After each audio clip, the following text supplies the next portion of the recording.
നിങ്ങൾക്ക് കാറുണ്ടായിരിക്കും, AC ഉണ്ടായിരിക്കും, ഞങ്ങൾക്ക് കടൽ വെള്ളമാണ്.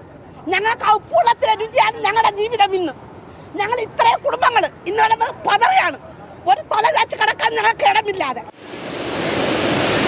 കടലിലെ തിരമാലകളേക്കാൾ ശക്തിയുണ്ട് അവരുടെ ഈ വാക്കുകൾക്ക്.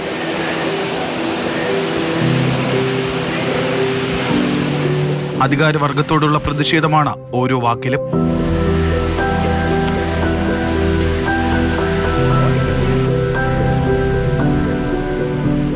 ഒരു ആയുസ് കൊണ്ട് കെട്ടിപ്പടുത്ത വീടുകളാണ് കടലെടുത്തത്. വീടുകളെ സംരക്ഷിക്കാൻ സാധിക്കുന്ന വഴികളൊക്കെ അവർ നോക്കുന്നുണ്ടെങ്കിലും അതിനെല്ലാം പരിമിതികളുണ്ട്.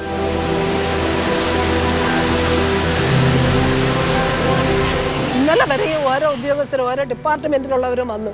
പക്ഷേ ഇതുവരെ ഒരു ഇതും ഞാൻ കണ്ടിട്ടില്ല. അവരിന്നിപ്പം ചെയ്യാം, പിന്നീട് ചെയ്യാം, വരുന്നവരടുത്തൊക്കെ ഞാൻ പറഞ്ഞു 2 മണിക്കൂറാണ് ഞങ്ങൾക്ക് വിലപ്പെട്ടത്. ആ 2 മണിക്കൂർ നിങ്ങൾക്ക് എന്തെങ്കിലും ചെയ്യാൻ പറ്റുമെങ്കിൽ ചെയ്യണമെന്ന് പറഞ്ഞു. പക്ഷേ ഈ നിമിഷം വരെ അവരൊന്നും ചെയ്യും. നാളെ ആകട്ടെ മറ്റന്നാളാകട്ടെ എന്ന് പറഞ്ഞു പോകുന്നതല്ലാതെ ആരെയും ഈ സ്പോട്ടിൽ ഞാൻ കണ്ടിട്ടില്ല.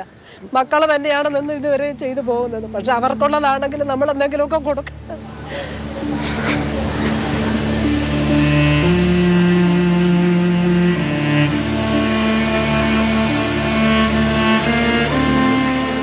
ചാക്ക് വരെ ഞങ്ങൾ പൈസ കൊടുത്താണ് മേടിക്കേണ്ട അവസ്ഥ ഉണ്ട്. എന്തെങ്കിലും ഞങ്ങൾക്ക് ചെയ്യാൻ പറ്റുമെങ്കിൽ ഇന്നോ നാളെയോ, നാളെ എന്ന് പറയുന്നില്ല, ഈ നിമിഷം എന്തെങ്കിലും നിങ്ങൾക്ക് ചെയ്യാൻ പറ്റുമെങ്കിൽ അത് ചെയ്തേ പറ്റും. ഇനി ഞാനൊന്നും പറയുന്നില്ല, എനിക്കൊന്നും പറയാൻ പറ്റുന്നില്ല, വാക്കുകളില്ല, അത്രയേ ഉള്ളൂ.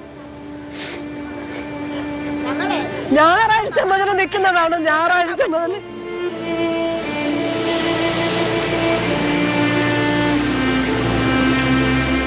ഈ നാൾ വരെ ഇത്ര ഇതായിട്ട് വെള്ളം കയറിയിട്ടില്ല. പക്ഷെ ഇപ്പോഴാണ് ഇത്ര ഇതിൽ ഒരു അപകട അവസ്ഥ തരണം ചെയ്ത് മുന്നോട്ട് പോകുന്നത്. പക്ഷെ അതിൻ്റെ ഇടയ്ക്ക് ഇപ്പോൾ ഈ പിള്ളേരൊക്കെ മോൻ്റെ പിള്ളേരൊക്കെയാണ് ഇതിപ്പോൾ ഇവിടെ ഈ മണ്ണ് ഇതുമൊക്കെ എല്ലാം അടുക്കുന്നത്. പിന്നെ ഇത് ചാക്ക് കിട്ടാനായിട്ടാണ് ഭയങ്കര പാട്. പക്ഷെ എന്നാലും കുറേ പേരൊക്കെ സഹായിച്ച് കുറേ ചാക്കൊക്കെ ഇങ്ങ് തന്നിട്ടുണ്ട്.